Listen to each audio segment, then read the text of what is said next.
You are all in for a treat today here on Dance Your Life podcast. I am here with Cubcakes and their three core dancers and their director and creator, Talia. And Talia, Miss Ramos, how are you today? I'm so glad to talk to you. I'm so happy to be here. Thank you so much, Joanna, for having us. I'm so glad that you said yes to doing this, because the last time we had a conversation, I left so inspired, so full, and my cup was so full. And I told my team, I'm like, that girl is bomb. I could totally see why her dancers are phenomenally talented and amazing. So for you to say yes and bring three of your dancers, I really appreciate it. And I'm looking at three gorgeous gals right here. They're so poised and smart and articulate, and I'm excited to jump into some real good conversations to talk about things that they've learned during this pandemic and a lot of world and social changes in the climate. So I'm going to start off with Avery. Avery, introduce yourself. How old are you and how long have you been dancing? I am 12 years old. I'm going to turn 13 on September 2nd, which is really soon. And I've been dancing non-recreationally for about 3 to 4 years now. Wow. And where'd you grow up? I grew up in Laguna Niguel, California. Yeah. Okay. Do you still live there now? Yes. Okay. And what's the biggest thing that you've learned ever since March? And we're recording this right now. It's July of 2020. And with all this change, all the changes with the pandemic and the virus, what's the biggest thing and your takeaway from all of this? The biggest thing that I learned is that what we need is something that may not be what we want. Like, let's say, like, I wanted to be a part of Cupcakes really bad one day, and then I tried out and I didn't make it. Maybe that was for the best because I went somewhere else, I grew, and then I came back to try out for Cupcakes and I made it again, like, the next year. So, yeah. I like that you said that.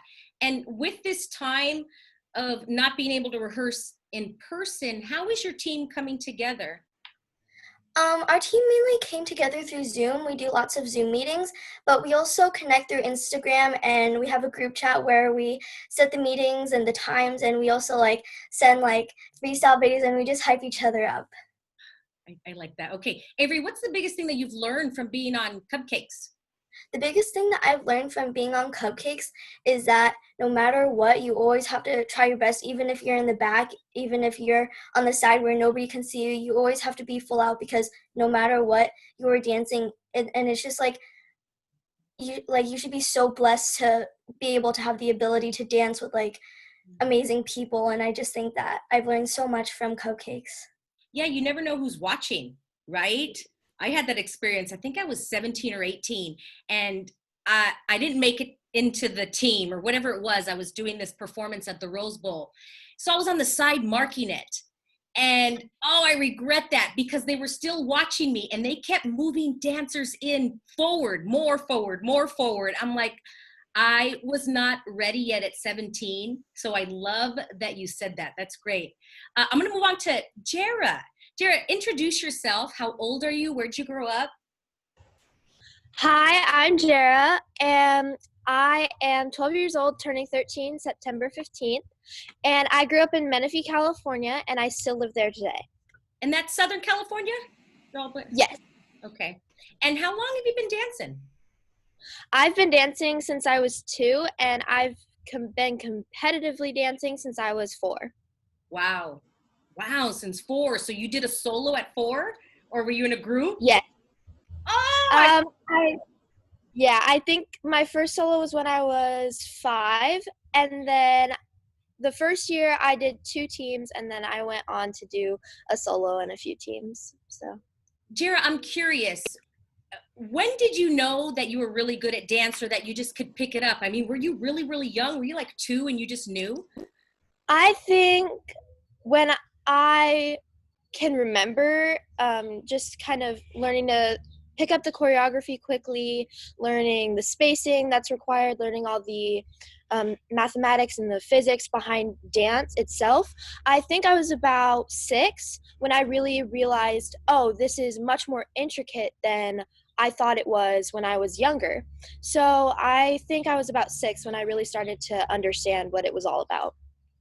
talking to you gals. I am so hopeful for the future. You gals are so articulate, and to talk about mathematics with dance, mind blowing. Like I said, at 17, I was like too goofy on the side of the stage. Jera, same question to you. What is your biggest takeaway from all of this? I think that I've really taken away the ideology of nothing is ever permanent. You can never expect something to be there because it can be taken away from you like that. And that's what happened with this whole COVID thing is one day we were at school and we were hanging out at lunch and we were dancing together and we were practicing. And then the next day we were at home and we were doing Zoom and independent study and things like that. So I've really learned that nothing is ever permanent and you can never expect anything to be permanent. Amen to that, right? Jera, have you been doing at-home Zoom classes for school? I mean, what is that looking like right now? So right now I am on summer break, but during the school year, we had optional Zoom meetings and things like that. I never could find the time really to hop onto those Zoom meetings and say hi to my teachers and my fellow classmates. I was either dancing or doing my schoolwork or things like that. So I didn't really get to jump on for school things, but we had a lot of Zoom meetings for dance. I'm a competitive dancer, so we had to do Zoom classes for that because we couldn't be in the studio. I was dancing 2 days a week with Cubs over Zoom. So yeah, that's kind of my Zoom journey is just everything was on Zoom. I couldn't really participate in the school ones, but I got on the dance ones. Jera, for your dance studio, are there online competitions right now still for that? Yes, everyone's doing online competitions right now. I've just been focusing on my technique and kind of growing as a dancer, not really as a competitor. But yes, a lot of people are doing competitions over Zoom and virtual competitions and things like that. Do you have a studio at home, or did your parents or whomever help you make like bars or anything like that? Yes, actually, me and my mom made a PVC pipe bar, so a bar out of PVC pipes, and then we bought some shower pan liner as a piece of Marley so that I could turn and tap and things like that. And I've had a tap board since I was 7, so my tap board really came in handy because I'm also a tapper and things like that. So doing tap over Zoom, I had to have that tap board or else I'd be tapping on tile or concrete. Sure, I love that. I used to tap too. I miss tap. Tap is so fun. Wow, thanks to Mom to make that ballet bar. How cool is that? I was at the park the other day and I saw this girl. It looks like she bought it online and it was like a quarter. You folded it in, you'd open it up, and then she would just do she was doing, I just think pirouettes there in the park. I loved it. And her mom's just hanging out while she's doing her ballet class. So how fun is that? Thanks to Mom for doing that. Kylea, I said that right? I get extra points? Yes, you did. Awesome. Beautiful name. And you're welcome. Introduce yourself. How long you been dancing? Where'd you grow up? Okay, I am Kylea Dixon. I am 11 years old, and I started dancing when I was 2, and I started competitive dancing when I was 3. 3? Oh, dang. So did you do a solo or were you in a group at 3? I did a little group, and then I broke my leg, so I had to take a little bit of a break when I was 4, and then I got a solo after that. You both broke both legs? Just one. Just one. Okay, at 4? Yeah. Was it from dance or like doing something else? Well, we were ice skating, and I was a little bit too wild, and then me and my mom, she was helping me over, and then I kind of like was a little wild because I was a very wild child when I was 4, and I kind of was wiggly, and I slipped, and my mom broke her tailbone, and I broke my leg. Where'd you grow up? Same area, Southern California-ish? Yeah, Temecula, Murrieta. Oh, okay, great. And so you started dancing, competing at 3, and so you're 11 now. What's the biggest thing that you've learned? What's a takeaway from this virus happening on the planet? Well, I've kind of learned to be grateful for everything that I have, because before this I wasn't really thinking about what I was grateful for. I was just doing it and I was like, yeah, this is so fun. And then when COVID came, I was just like, whoa, I've never thought of this, and everything closed down and I didn't get to see my friends, and I just started like thinking positive and grateful for everything that I have, and it made me a lot happier and definitely a lot grateful for everything that I have, and it made me push more in dance to make myself better. And same thing for you, Kylia, with school. Were you logging in and learning from, I mean, how are you doing schoolwork at home? Walk me into that, because I have no clue. Well, basically I wanted to be homeschooled because I just love my parents so much and I want to like spend time with them, because I'm like go like with school at like public school and then dance. So I wanted to spend a lot more time with my family because I love my family. And it's kind of like, it's actually kind of cool. I love online school because you can like go ahead in like math, because I love math. You can like go ahead in that, and then other things you can stay at your level and you can finish your work early. Interesting. So you don't have to be with everybody in the class at the same speed, at the same, gosh, I never thought of it that way.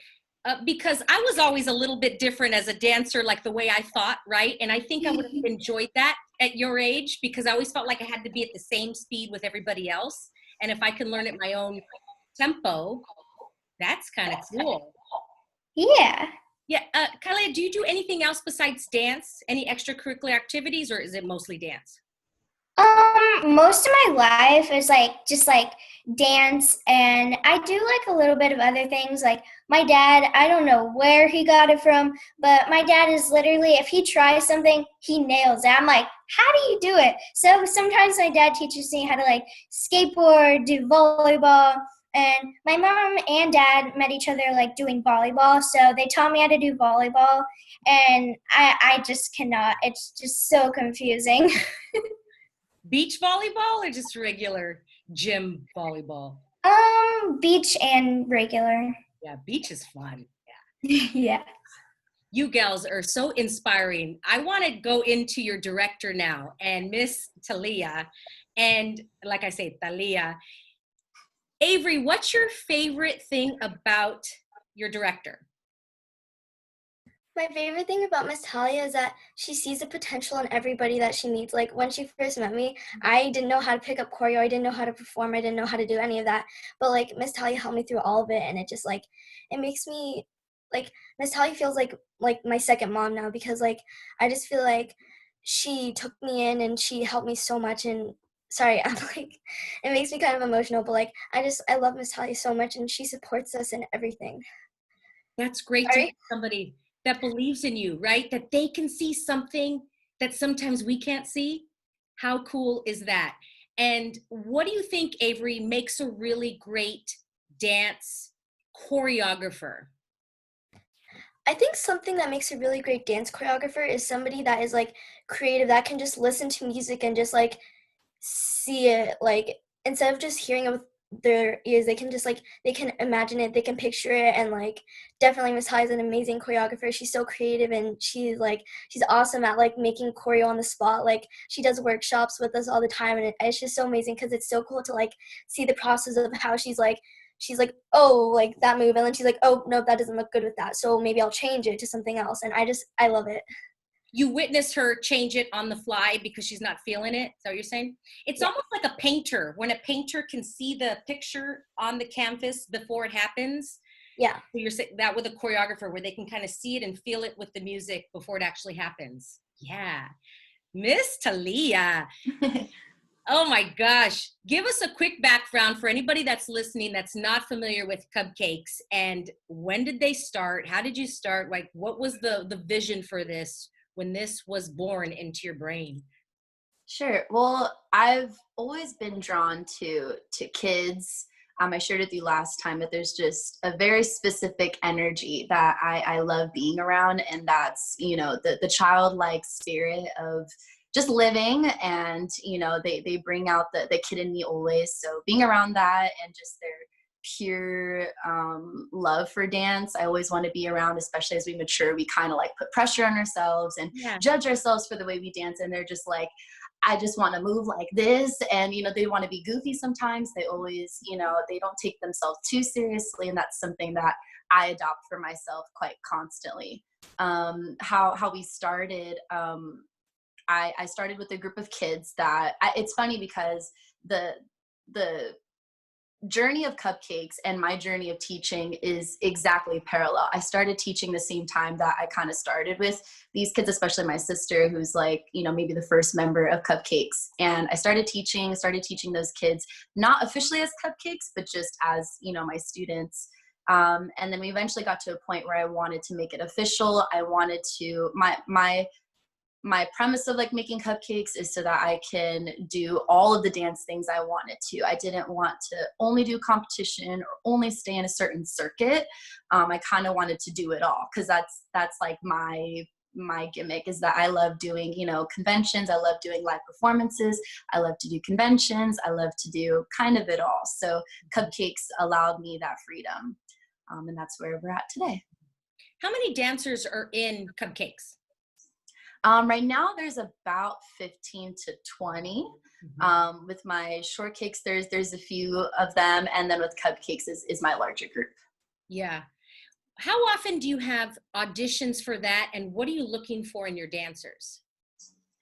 We usually recruit about 2 times a year, one in the summer, and then maybe in the springtime or winter time. Depends on like how the flow of the year is going. It kind of changes every year.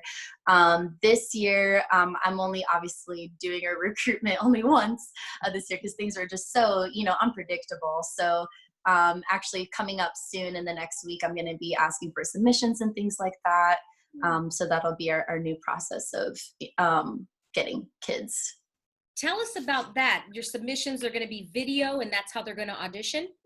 Yes. Actually, that's pretty familiar to us anyways. That's something that that's one element that has been sticking with us like every single year. I love the video submissions because, kids get really anxious, and, maybe they only get one shot, right, to audition, to live audition.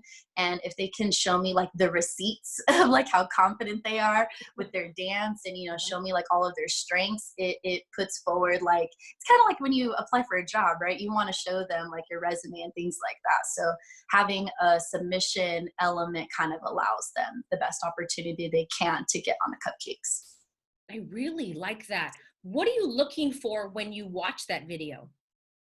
I first want to see that they have like a passion for it, right? It's like a connection thing. That's also why I love submissions, is because, with the live audition, I'm just kind of like scanning the room to like see what kind of energy like picks up, but with, the submissions, I can like sit down, be in my own space, and just be like, I'm really connecting with this person, or I think that this person has different, goals that don't align with mine. I get to like actually filter that out before seeing them. Yeah. Oh, I really like that. I've never done it that way. That's interesting. Kailea, what is your favorite thing about Miss Talia?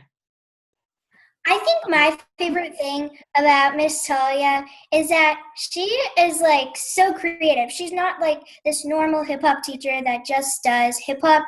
She does like all these different things. There's like so many, I don't even know if I can count all of them. And she's always a step ahead of everything.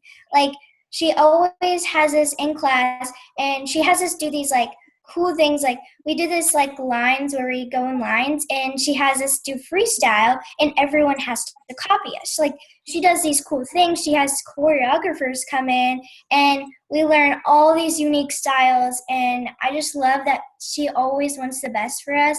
And she literally is like, I feel like she's like also my second mom, like Avery said. Like, I just love her so much. She's amazing. Oh, I love you. I love all y'all. I miss my dancers. Yeah, because I understand that connection you have with the kids. It's different than when you're teaching. So different. Adults. It's so different, and such a lesson. Like right now, just spending this time with them, I already feel like good. Like I've plugged in, so to speak. So I can imagine when you get this all the time. Jera, for you, what was the coolest thing that Miss Talia has ever done where kind of like blew your mind or surprised you?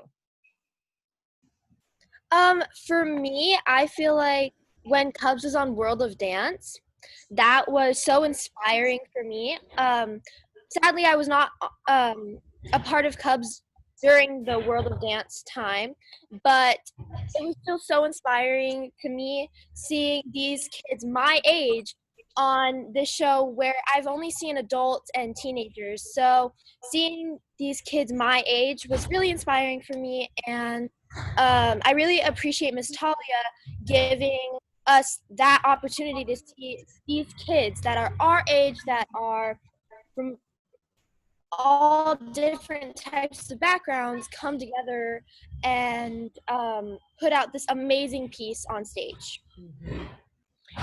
Jera, were you on the team when Cubs was on World of Dance?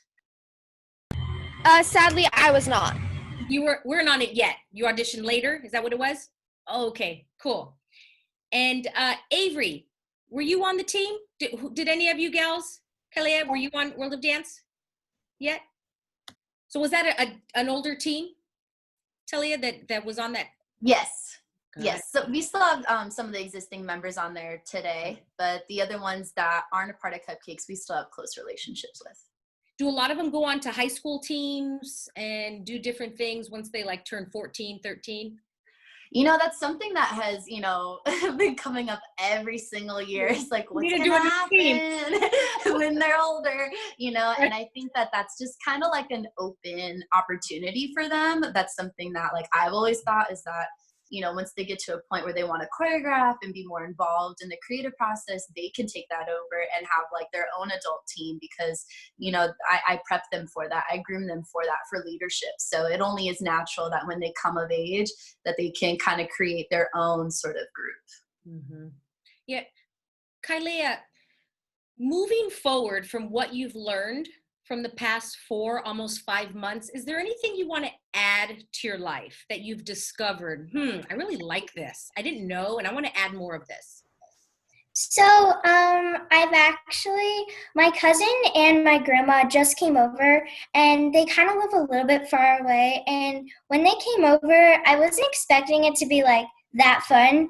But they came over, and it was literally like the best time of my life. Like my grandma is so funny, and so is my cousin, and I love them so much. And I really want to have them over. Like, we didn't know, but we convinced my mom and grandma to stay like 4 more nights than they were supposed to because they're just so fun, and I really want them to come back. Is that your mom's mom? Yeah, it's my mom's mom. Oh, that's great. Okay, so you want to add more grandma time, cousin, and family.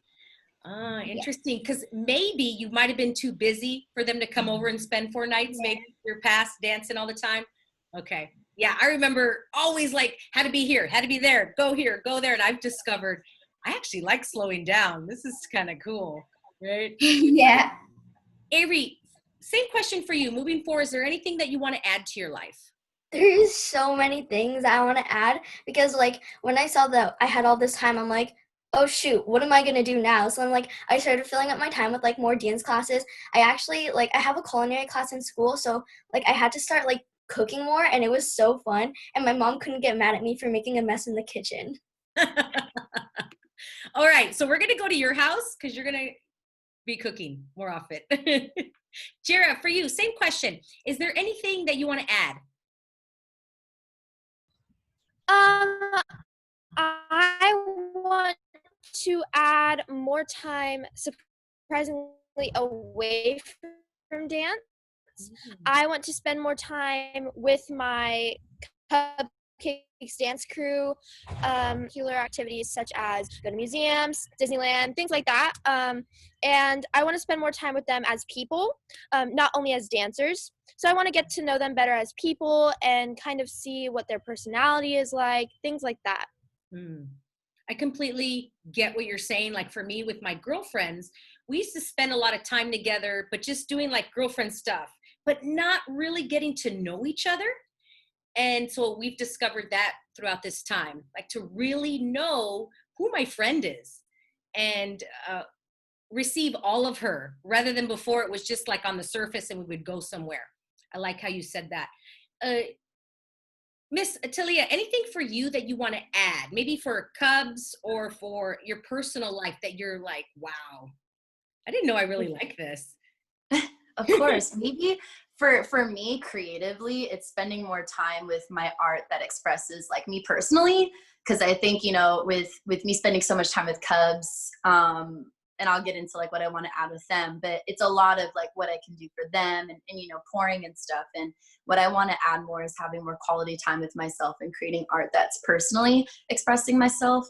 With Cubs, we've talked a lot about mindfulness, empathy, the power of storytelling, all of that. That's something that I want to keep adding to like our program. And then, yeah, quality time for sure for social like reasons. Like I want to be, you know, I want to spend more time with my friends. I want to have FaceTime calls more often. And obviously spend more time with my family as well. I really like that. Well, moving forward as well, Talia, is there anything that you've realized that you actually want to remove from your life? Like this is no longer serving me. Self-judgment for sure. I think just like the unnecessary stress of getting things done like too fast. I want, again, mindfulness has been my lesson right now, and just being in the present moment, redirecting my energy when I feel anxious, because that's where a lot of my anxiety comes from, is like the stress of getting things perfect, right? And like judging myself. So that would be things that I would remove. You're a really good leader. And what is one of the things that you believe or know makes a really good leader? Like, how are you able to lead these gals? Listening with no ego, right? Like I feel like I do not put myself in front of these lessons. I don't even, it's weird for me to even say like students sometimes. Sometimes I say it just for like, you know, definition reasons, but like I really am learning the exact same time as these kids, because, you know, again, being present in the moment, sometimes like I don't get all of the things that we kind of need to be dancing through right now, and they always just help me realize what the lesson needs to be at the current time. I like that. Jara, moving forward, and where do you think dance is going to be going? Gosh, because in the next year, who knows if we can, you know, go to a dance studio or how that's going to look. Well, where I am hoping it is going to be going is I hope that we can get back in the studio. I hope that we can figure out some way to social distance, wear a mask, things like that. I think that we should spend more time outside, definitely when it's in the cooler months, because that's really when Cupcakes kind of starts picking up, is in the cooler months of like August and fall and things like that. So what I'm hoping is that we can spend more time outside learning in the cool and social distancing and making sure that we are staying safe, making sure that Miss Talia is staying safe, making sure that we're following all the guidelines that have been put in place. That's where I'm hoping it is going. Yeah, I hope that we can get back together and figure out some way to kind of stay safe, but also rehearse together. Interesting. I didn't think about that way. What about outside dance competitions? I mean, just getting outside more. That'd be so fun. You got my wheels spinning. Avery, same question for you. What do you foresee dance? Where is it going? Is choreography changing? I mean, what do you see? I feel like now that more things are happening, like, and things are just changing all around, like, I think now is like a great time for choreographers because it's so like inspiring, and I think there's a lot to learn from it. So there's so much that you can make with choreography and like so much to inspire that. But I also think for dancers, I think right now it's not going to be the time for competitions. It's not going to be the time for like showing off and like posting like, hey, look at me, I'm so great. Like more like self-discovering what you can do and how much you can grow, because there's so much more that we can accomplish, and I think now is like the perfect time to do it. Okay, something just came up while you were talking, and Kailea, what, okay, I'm trying to get this question together, but this is kind of a little curveball question. Do you see a difference between your generation and maybe an older generation, 10, 20 years older than you? Do you see that, how they think differently? Do you notice that? And if so, what is it? Well, I feel like now, like, I feel like nobody is ever going to experience, like, something that we did, like, in this generation, and, like, all the kids that are going through this. And I feel like when, like, the generation is older, like, when I'm 20, 30 years older, I feel like, I don't think ever anything's going to happen like this again, but maybe some people might experience it again, and other kids might, and I just feel like it would be a whole nother world in like 30, 20, 10 years. Interesting. I like that. Okay, Talia, same thing. Do you notice a difference between the younger generation and a generation older than you of how they see dance and the conversations that they have?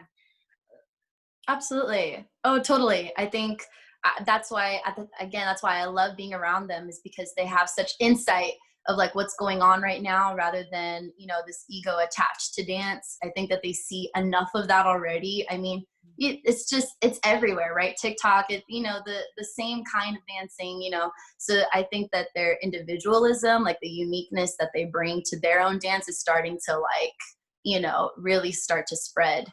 So I'm excited about that the most. Yeah. Okay.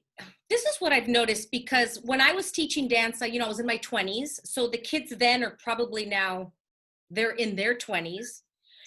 But what I'm discovering is that the generation now, the younger generation, is different than it was when I taught. So the 10-year-olds, I think, are different than the 10-year-olds now. And I wonder if it's because we're starting to wake up consciously on this planet, Yeah. and things are starting to, you know, pop for us. Yes. Tilly, do you also see that as well?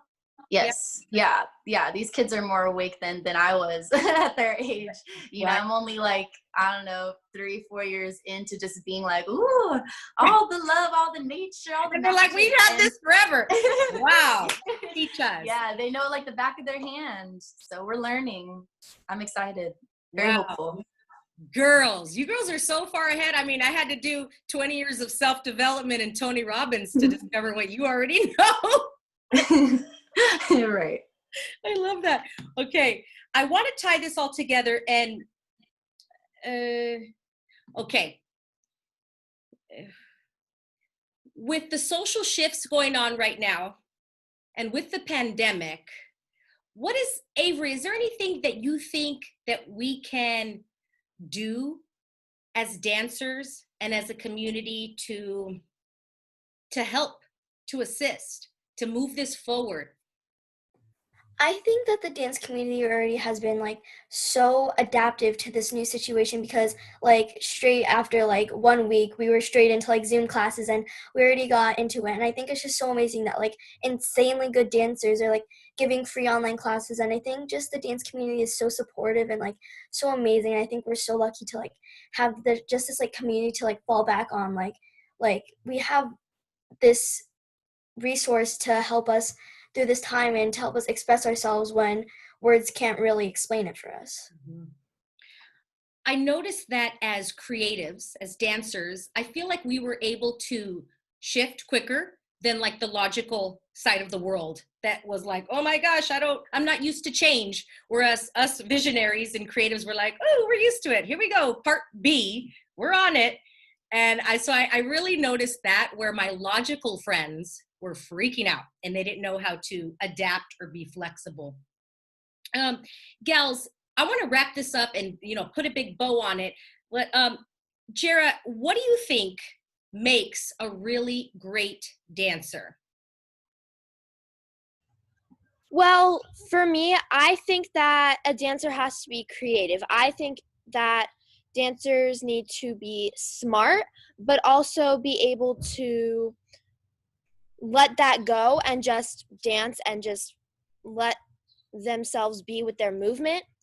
And I think that a dancer needs to understand what is going on all over the world. And I think that said dancer needs to take into consideration everything that's happening, everything that's going on, all the change in the world. And they really need to take that in, but also set it aside so that they can focus on their movement, so that they can focus on improving themselves. and also improving the world one step at a time. And I feel like movement is so powerful, and dancers don't understand how powerful their movement actually is and how big of an impact that just one person can have on the entire social climate and things like that. So I think a dancer needs to understand how powerful they are, what they can do themselves as a person and as a dancer. Thank you. Yeah, Kylie, same question. What do you think makes a really great, powerful dancer? I think what makes a great, powerful dancer is a person that is kind to other people and encourages people that you can do this, and also helps people if they're not picking up the choreo, because then that makes you feel better and you a better dancer and makes you feel that you've done the right thing. Because to make a great dancer, it's not just about dance and the technique and all this stuff. It's also about helping others. But you still have to have a little bit of technique. So you need to be very flexible, think out of the box, and just be overall confident and just go for things and don't hesitate. Love that in a dancer. Avery, same question. For me, a great dancer doesn't have to be great at dancing. A great dancer is just somebody that has an open mind, that really loves the art of dance, that really has their passion inside of it. And it's just somebody that will like dedicate their time into dance and put all their emotion into the movement. And just like, I feel like somebody who really enjoys dance will just let their thoughts melt away when they dance and enjoy the feeling of it and just really truly loves it. And like Kylie said, like somebody who's very like kind and supportive, like the whole dance community is just like everybody's very supportive of each other. So somebody like that is a good, powerful dancer should also like be kind to others and be supportive. Like if there's somebody better than them, they'll cheer for them, you know, stuff like that. I love that. Do you think all those things that you gals said, is that what Miss Talia has taught you? These are the things you're learning from her. Yeah. Definitely. Yeah. Okay. Miss Talia, what do you think makes a really great dancer? Everything that the girls just said. Maybe to add to that is to heal yourself, and so that you can heal the people around you, right? To stay in tune with your body, because that is like our greatest gift, is that we have this connection with our body. And yeah, I would just like add to that. Where can everybody find you? And are there any classes that you're taking if anybody's interested in joining? For sure. I am teaching, well, right now we're taking a little break, but actually at the end of August, I'll be teaching again some weekly classes. Stay tuned. I'll be posting on social media for some open classes that I'll be hosting as well as Cupcakes. And you can find us on all social media platforms under Cupcakes Dance, Instagram, Facebook, Twitter. And that's Cub with a B as in boy. Yes, Cubcakes. Gotta throw that in there because I was like, totally. I know this. Right. Totally. Ladies, my cup is so full. I feel so inspired walking away. I hope everybody listening in also feels inspired. And I don't know if any of you have ever seen the Red Table Talk with Jada Pinkett Smith on Facebook. Yes. Okay, for sure. But I like that, the way they talk, because they have all the generations. And so that's what I feel that was this conversation. I really like how it was all perspectives coming together to see everybody's different eye to eye. And I thought that was gorgeous. And I appreciate you coming out and sending you love to Cupcakes and to the future and whatever dance looks like. And one day I will give you a big hug in person. And I appreciate you. And remember, keep dancing. Thank you. Thank you so much, Joanna, for having us. You're very welcome.